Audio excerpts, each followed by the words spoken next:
Vamos a comenzar este tiempo juntos leyendo de la palabra de Dios. Hoy leeremos de Juan 12, los versículos 20 hasta el 26. Dice así la palabra del Señor. Había ciertos griegos entre los que habían subido a adorar en la fiesta. Estos pues se acercaron a Felipe, que era de Betsaida de Galilea, y le rogaron diciendo, Señor, quisiéramos ver a Jesús. Felipe fue y se lo dijo a Andrés. Entonces Andrés y Felipe se lo dijeron a Jesús.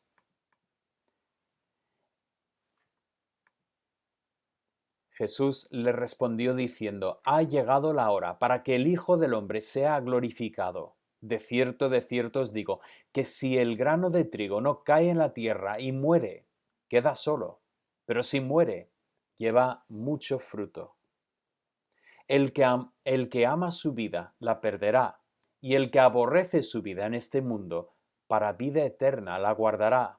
Si alguno me sirve, sígame, y donde yo estuviere, allí también estará mi servidor. Si alguno me sirviere, mi Padre le honrará.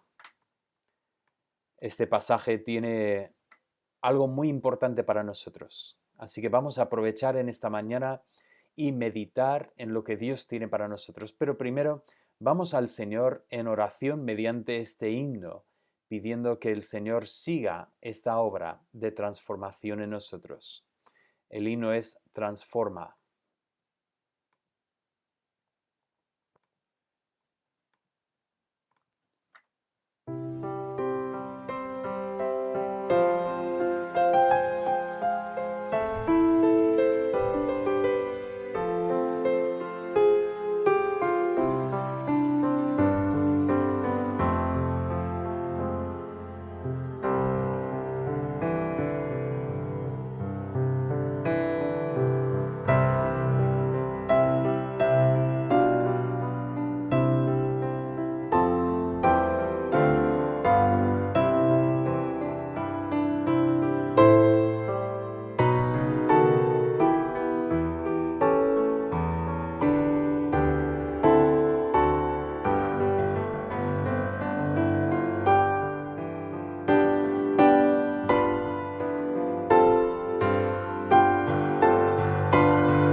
Señor, pedimos que uses la palabra en nuestros corazones para transformarnos. Pedimos que nuestra mente, alma y corazón estén transformados para que tú seas glorificado en nuestras vidas. Pedimos esto en el nombre de Cristo Jesús. Amén. Pues estamos listos para empezar, para entrar en este pasaje fascinante de Juan 12, donde Cristo vuelve a repetir una vez más esta frase, de cierto os digo. Si nosotros recordamos un poco de lo que hemos visto en esta serie de mensajes, hemos visto como, bueno, empezando con esa primera frase que Jesús dijo, en que en Juan 1:51 él hablaba de esta imagen que tenemos del Antiguo Testamento, cuando Jacob pues tuvo el sueño y vio esta escalera que conectaba el cielo con la tierra. Y ahí Cristo dijo a Natanael, yo soy esa conexión. Yo he venido para conectar el cielo y la tierra, para que haya comunión entre el ser humano y su creador. Pero hemos visto en estos pasajes que conforme Cristo avanza, vuelve a utilizar esta frase para varias imágenes. La primera imagen, la gran imagen que tenemos, es esta imagen que tenemos en la historia de Nicodemo, esa imagen del nuevo nacimiento. Vemos que Cristo dice, de cierto, el que nace de la carne, carne es, pero el que nace espiritualmente es espiritual. Y junto con esta imagen tenemos varios pensamientos a continuación. Encontramos, por ejemplo, esta imagen de esta vida que está relacionada con ese nuevo nacimiento. Claro, cuando hay un nacimiento, hay vida. Y vemos en el capítulo 5 y también en el 6 que Cristo vino para darnos vida. Incluso lo que vimos la semana pasada en este pasaje sobre el buen pastor. Él vino para darnos vida y vida en abundancia. Pero no solamente tenemos esta vida, sino tenemos el contraste, esa muerte. Lo voy a poner aquí, lo puse en otro orden, pero esa vida en que ya no tenemos que morir. Ese pensamiento que se recoge de Juan 3:16, para que no perezca, mas tenga vida eterna. Y Cristo incluso dijo, de cierto os digo, que antes que Abraham fuese, yo soy. El que cree en mí no morirá. Y ese pensamiento de que podemos evitar esa consecuencia final del pecado que es la muerte. Y por lo tanto tenemos esa última palabra aquí, esa libertad, que nosotros podemos ser libres del pecado para poder realmente gozar de esta vida nueva. Pero también tenemos otra imagen, y esa es la imagen de la verdadera comida. Recordamos cómo él tomó esta imagen del maná y decía, yo soy el pan que desciende de lo alto. Esa imagen de Cristo y la necesidad de comer este pan. O sea, no es suficiente saber que existe. Tenemos que hacer algo, tenemos que comer, recibir el beneficio. ¿Cómo se recibe? Está claro, Cristo lo repite una y otra vez, para que todo aquel que en Él cree no se pierda, mas tenga vida eterna. Y la última imagen, la imagen que vimos la semana pasada, esa imagen de la única puerta. Si queremos entrar en esta vida abundante, tener ese nuevo nacimiento, tenemos que entrar por Cristo. Él es el único que nos puede dar entrada y su propósito es que nosotros formemos parte de este nuevo rebaño. Su propósito no es simplemente establecer otro redil, sino que sacar del redil de Israel y del redil de los gentiles un nuevo rebaño para que Él sea el pastor exclusivo de su pueblo. Pero hoy avanzamos al capítulo 12 y encontramos más información específicamente sobre lo que significa entrar por esta puerta. Tenemos primero que hablar un poco de lo que ocurre entre Juan 10 y Juan 12. Y por supuesto, ¿qué ocurre entre Juan 10 y Juan 12? La respuesta es Juan 11. ¿Qué es lo que encontramos en Juan 11?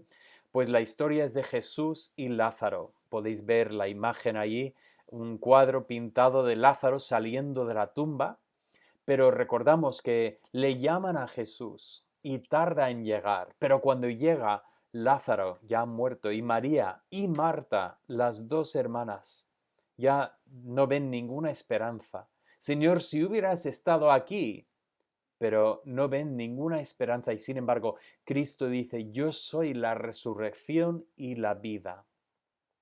También encontramos al principio del 12 que Jesús, después de retirarse, vuelve a venir a la casa de María y de Marta y de Lázaro otra vez, y María viene y unge los pies una noche que él está en casa del fariseo comiendo, y viene y unge sus pies con un perfume muy caro.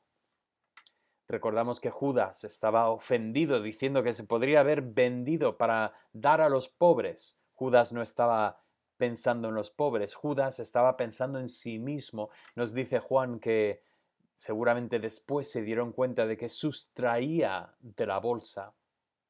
Luego después tenemos la historia de esta popularidad de Jesús e incluso ese complot contra él y ese complot contra Lázaro también. Incluso llegan a pensar en la posibilidad de matar a Lázaro porque la gente venía y veía que Lázaro, que había muerto y sin embargo había resucitado. Y finalmente lo que tenemos como trasfondo para preparar esta historia es la entrada triunfal de Jesús en Jerusalén. O sea, estamos en la última gran semana de la vida de Jesús. Jesús entra en Jerusalén con los gritos del pueblo, cruzando ese monte de los olivos, descendiendo hacia el templo para ser recibido por el pueblo. Y sin embargo, no será recibido por el pueblo. Al final será rechazado o entregado y traicionado por los líderes religiosos y terminará la semana colgado en una cruz. Pero gracias a Dios, la semana siguiente empezó ese nuevo comienzo, empezó con Jesús resucitándose de entre los muertos. Bueno, todo esto para llegar al pasaje que hemos leído. En el pasaje que hemos leído, vemos que Jesús, vienen personas buscándole. Nos dice aquí en el contexto que vinieron unos griegos buscando a Jesús. Esos serían griegos como gentiles. Y lo que debemos entender es que Andrés y Felipe están sorprendidos por la popularidad de su maestro. Entonces vienen preguntando por Jesús. Felipe primero no sabe qué hacer, aparentemente busca a Andrés y al final vienen los dos a Jesús para contarle sobre estas personas que le están buscando. Yo lo entiendo como le empiezan a hablar a Jesús sobre su popularidad. Mira, vienen buscándote. Mira, hasta estos griegos te están buscando. ¿Qué hacemos? Hemos sido enviados a las ovejas perdidas de Israel. Pero ¿qué hacemos con estos griegos? Y Jesús abre el tema de su glorificación. Nos dice aquí el versículo 23 que Jesús está hablando de su glorificación. Qué interesante, ¿no? Los griegos están buscando a Jesús y Jesús de alguna forma empieza a hablar de cómo será glorificado. Pero esa glorificación no vendrá de la manera que imaginan los discípulos. De hecho, Jesús empieza a decir estas palabras de manera pública. Si miramos el versículo 29, notamos como Jesús está en un contexto público, está hablando con la gente. Pero a pesar de todas las señales que Jesús estaba haciendo, lo que nos dice el texto es que el pueblo no lo creía. Al final nos dice el versículo 37 que la multitud no cree. Y qué interesante, nos dice que eso es en cumplimiento de lo que dijo Dios a Isaías en el capítulo 6 del libro, donde vemos que el Señor habla con Isaías y Isaías dice, bueno, ¿hasta cuándo quieres que predique al pueblo? Y dice, tienes que predicar para que viendo no vean. Y nos dice, incluso aquí Juan, nos dice que Dios dijo estas cosas a Isaías cuando Isaías vio su gloria. Y en el contexto está hablando de Jesús. O sea, Isaías tuvo una visión de la gloria de Dios y lo que vio Isaías realmente era la segunda persona de la Trinidad, el Verbo preencarnado de Dios. Allí Isaías fue enviado para dar anuncio a un pueblo rebelde, con corazón duro, y así era también en el ministerio de Jesús. Entonces, hablemos de esta hora de la glorificación de Jesús. Jesús dijo, mi hora ha llegado en que seré glorificado. Qué interesante contrastar esto con lo que había dicho con su madre en las bodas de Caná. Su hora no había llegado en Juan 2:4, cuando su madre dijo, mira, no les falta vino. Obviamente, quería ella que Jesús supliera esa necesidad y de alguna forma la gente viera que efectivamente es el Hijo de Dios. Pero dijo, no ha llegado mi hora, no era su hora para glorificarse de esta manera, para recibir la gloria de los hombres. Y sin embargo, ahora dice que ha llegado su hora. Incluso en el capítulo 17, cuando habla con los discípulos en el aposento alto, luego después ora al Señor en el 17 y dice, ha llegado la hora, glorifica a tu Hijo. Y entonces ya estamos llegando a un momento crítico, un momento clave en que Cristo será glorificado. Pero esa glorificación va a ser distinta de lo que realmente esperan los discípulos. Los discípulos todavía están con el pensamiento de que este será el que liberará a su pueblo del imperio de Roma. Eso así dicen los dos discípulos de camino a Emaús esa noche de la resurrección. Pero Cristo dice, ha llegado mi hora en que seré glorificado, pero no va a ser exactamente lo que vosotros tenéis en mente. ¿Cómo será? Pues será realmente la hora de la muerte de Jesús. Jesús ha hablado de su muerte en otras ocasiones, pero vuelve a hablar de su muerte y es sumamente importante lo que dice en relación a esto. Emplea una imagen que es muy poderosa, una imagen que es muy importante, la imagen de un grano de trigo. ¿Has plantado alguna vez una semilla? Claro, tú tomas la semilla y lo metes en la tierra. Ahora, yo tampoco he pensado mucho en ese tema. He plantado muchas veces. Vosotros que me conocéis sabéis que he plantado muchas veces y muy pocas veces ha crecido algo. Pero bueno, muchas veces he puesto semillas en la tierra. Pero normalmente, ¿qué ocurre cuando pones algo en la tierra? Pues la respuesta es, se estropea. Normalmente, tú tomas algo y lo metes en la tierra y tapas con la tierra y lo dejas ahí. ¿Y qué ocurre? Normalmente hay destrucción. Muchas veces nosotros, bueno, teníamos un gato y el gato, como son los gatos, siempre mataba pues algún pájaro, algún lagarto, algún ratoncito y te los traía, ¿no? Así son los gatos, te los traen para que los veas. ¿Y qué hacía yo con esas cosas? Pues los llevaba afuera y los enterraba, los ponía bajo tierra. ¿Y qué ocurre con esas cosas, estos cuerpos? Se deshacen. En la tierra rompe y se deshace ese material. Pero cuando pones una semilla en la tierra, ocurre algo diferente, algo que es sorprendente. La imagen de la semilla es completamente distinta, porque en vez de desaparecer, lo que ocurre es que esta semilla se transforma. Esta semilla que parecía muerta cobra vida. Y de repente, como veis aquí en la imagen, sale un tallo verde, salen raíces hacia abajo. Y es un milagro, es algo precioso. No sé si vosotros lo hicisteis de pequeño, pero lo de plantar las pequeñas semillas dentro del algodón con agua para poder ver cómo de repente se rompe. Tengo aquí la imagen de la semilla. Esa cáscara se rompe y después empiezan a salir raíces y luego el tallo se va buscando y rompe la tierra y sale fuera y de repente las hojas aparecen.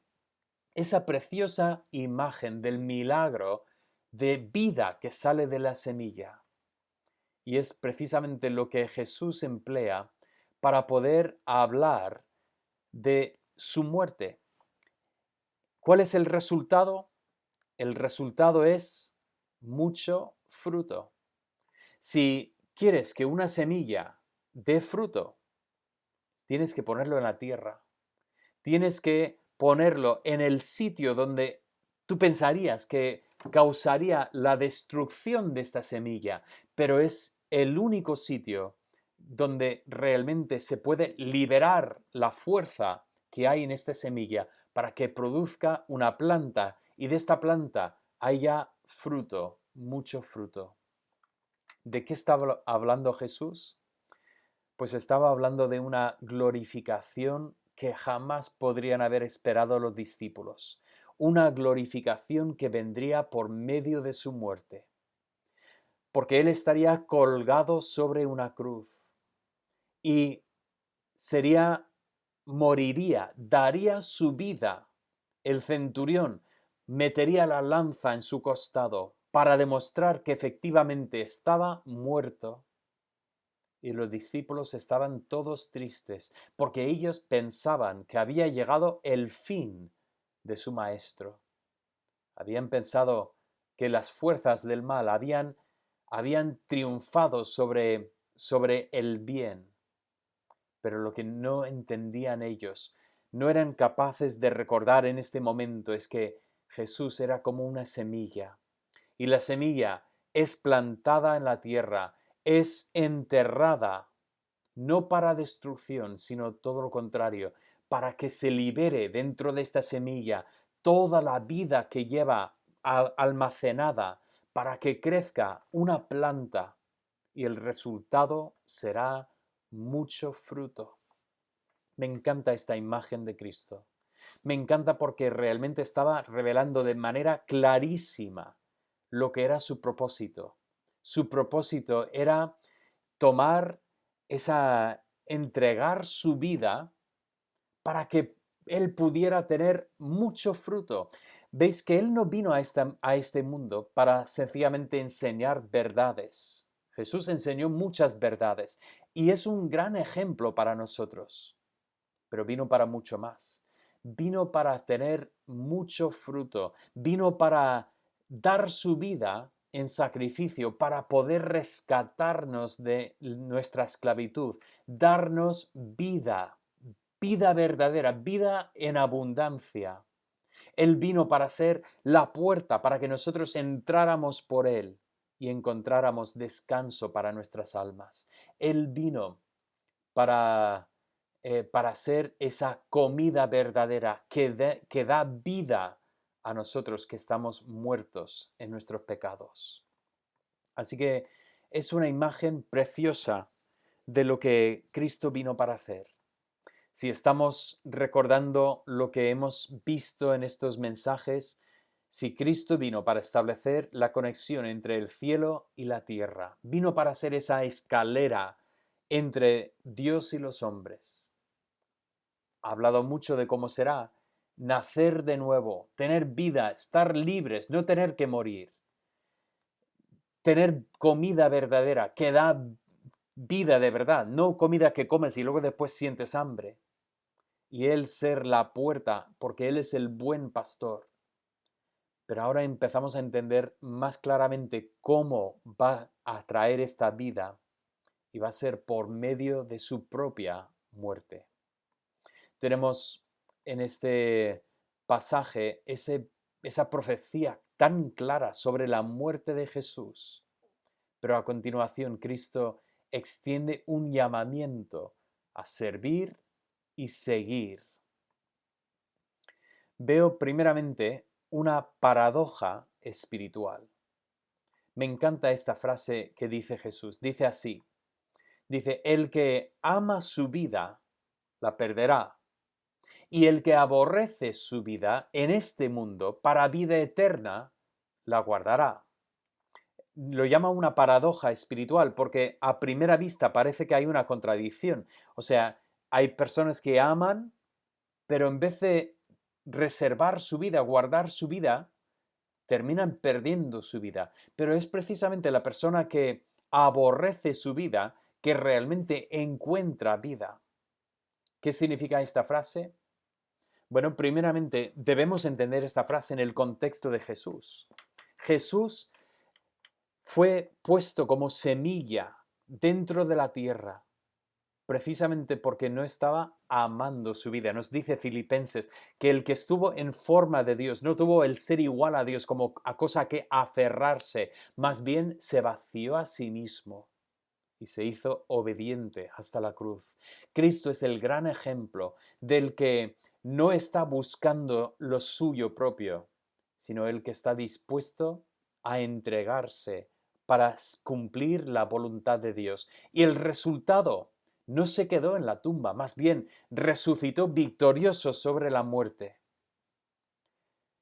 Pero realmente este pasaje está hablando a nosotros. Es un llamamiento para nosotros, porque nuestra tendencia es ser egoísta. Nuestra tendencia es intentar guardar nuestra vida, amarnos a nosotros mismos por encima de los demás. Y este mundo está lleno de personas que están viviendo para sí mismos, están viviendo buscando el bien para ellos. Pero Jesús nos llama a otra vida. Él nos llama a emular su propio ejemplo y entregar nuestra vida. Habla aquí de aborrecer la vida, no porque tenemos que odiar la vida, sino que tenemos, en vez de amar esta vida, tenemos que amar menos esta vida para poder realmente buscar la vida que tiene propósito. Decía el misionero Jim Elliot, no sé si lo conocéis, pero dio su vida en el campo misionero, dando testimonio a los indios en Sudamérica, los indios que nunca habían tenido contacto con la civilización, y él con sus compañeros fueron para llevar el evangelio a esa tribu de personas que tristemente al final esa tribu dio la vuelta contra ellos y mató a los 5 misioneros que habían ido para llevar el evangelio. Pero Jim Elliot dijo esto años antes. No es un loco el que da lo que no puede guardar para ganar lo que no puede perder. ¿Qué pensamiento? ¿Qué tontería sería guardar nuestra vida cuando no podemos guardar nuestra vida? Por mucho que nosotros amamos la vida, al final nos tocará perder esta vida. Pues si la vamos a perder de todas formas, pues vamos a perderla bien. Vamos a entregarla para el Señor. Vamos a, en vez de amar esta vida, vamos a aborrecer esta vida. Vamos a escoger vivir para Cristo. Y el resultado será que al final vamos a guardar, vamos a realmente tener vida. Ese pensamiento está en todo lo que hemos visto antes, porque todo aquel que en él cree no se pierda, mas tenga vida eterna. Cristo llama a sus discípulos a entregar sus vidas, igual que Él estaba dispuesto a entregar su vida. Y en segundo lugar, les llama a seguir y a servir. Dice así el texto, si alguno me sirve, sígame. Voy a cambiar un poco el lenguaje y voy a decir, si alguno me quiere servir, si alguno piensa servirme, si alguno quiere ser un siervo mío, ¿qué debe hacer? Que me siga. ¿Por qué? Porque donde yo estuviere, allí también estará mi servidor. Una vez más, aquí tenemos un llamamiento a emular el ejemplo de Cristo. Si somos servidores de Dios, debemos seguirle. Y ahí donde Él está, ahí estaremos nosotros. Tal como Él entregó su vida, debemos nosotros entregar nuestras vidas. Y termina diciendo, si alguno me sirviere, mi Padre le honrará. Tenemos aquí ese llamamiento en que Cristo dice, si tú realmente quieres ser un servidor de Dios, o sea, servir a Dios, entonces sígueme y ahí donde yo estoy, tú estarás conmigo. Pero qué bonito, mi Padre te honrará. Cristo dijo, ha llegado mi hora, ha llegado la hora en que seré glorificado. Y ese momento había llegado no para lo que esperaban o creían los discípulos, más bien llegó este momento y él sufrió ese castigo terrible de la cruz. Pero su hora había llegado y él resucitó glorioso sobre la tumba. Sabes que Cristo no nos ha llamado a este mundo para recibir honra de todos los hombres. No, nuestro llamamiento no es tener todo y tener la vida buena y fácil. Más bien tenemos una vida difícil por delante. Pero si estamos dispuestos a seguir y servir a nuestro Dios, Dios tiene algo especial para nosotros. Él nos honrará y en que estaremos junto a nuestro Señor para siempre, para toda la eternidad. Gozaremos de vida en Él y seguiremos comiendo esta comida espiritual para siempre, porque Él es la puerta por la cual hemos entrado para experimentar vida y comunión con Dios. Este texto es un texto precioso porque Cristo nos está llamando a tomar también nuestro grano de trigo y dejar que Él lo ponga en la tierra para que dé fruto y fruto que abunda y fruto que permanece para siempre. He puesto esta frase para resumir el mensaje en esta mañana. Puesto que Jesús murió por nosotros, nosotros podemos morir a nosotros mismos. ¿Reconocéis este pasaje? Cristo lo decía muchas veces. Cristo dijo así en Mateo 16:24. Si alguno quiere venir en pos de mí, niéguese a sí mismo, tome su cruz y sígame. Ese pensamiento que es el llamamiento, el gran llamamiento de Cristo. Si queremos servir, tenemos que negarnos a nosotros mismos, tenemos que morir al yo para que Cristo pueda vivir en nosotros. Y ese es el llamamiento que veo en este pasaje. ¿Estamos dispuestos a morir a nosotros mismos? ¿Estamos dispuestos realmente a dejar de amar esta vida, a intentar vivir para nosotros, para decir, Señor, estoy dispuesto a vivir para ti? Estoy dispuesto a negarme a mí mismo, tomar mi cruz y seguirte, porque quiero no la honra que me promete este mundo, que parece que puedo conseguir en este mundo, sino deseo honrar a mi Padre espiritual. Es verdad que requiere fe hacer esto, porque cuando lo pensamos, estamos tomando nuestro grano de trigo y lo estamos poniendo en la tierra y parece ser que estamos perdiendo. Pero Cristo dice, no hay nada que hayamos dado en esta vida que no recibirá su recompensa 100 veces más.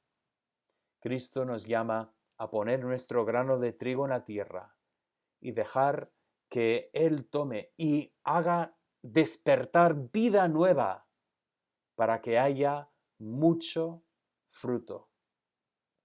¿Para quién estás viviendo tú hoy? ¿Para quién estoy viviendo yo? ¿Vivo para mí mismo? ¿Estoy intentando cumplir mis propósitos? ¿O estoy dispuesto a soltar las manos y decir, Señor, mi vida es tuya, tómala, guíame, úsame, ayúdame a seguirte fiel, negándome a mí mismo, para poder confesarte a ti delante de todos? Este es el propósito de Dios. Ese es el gran desierto. No perdamos de vista lo que realmente Cristo está haciendo con nuestras vidas.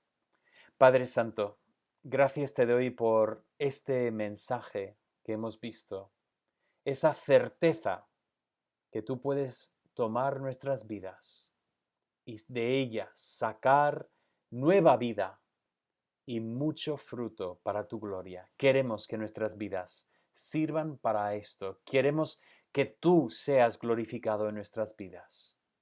Y ahora pedimos esto en el nombre de Cristo Jesús. Amén.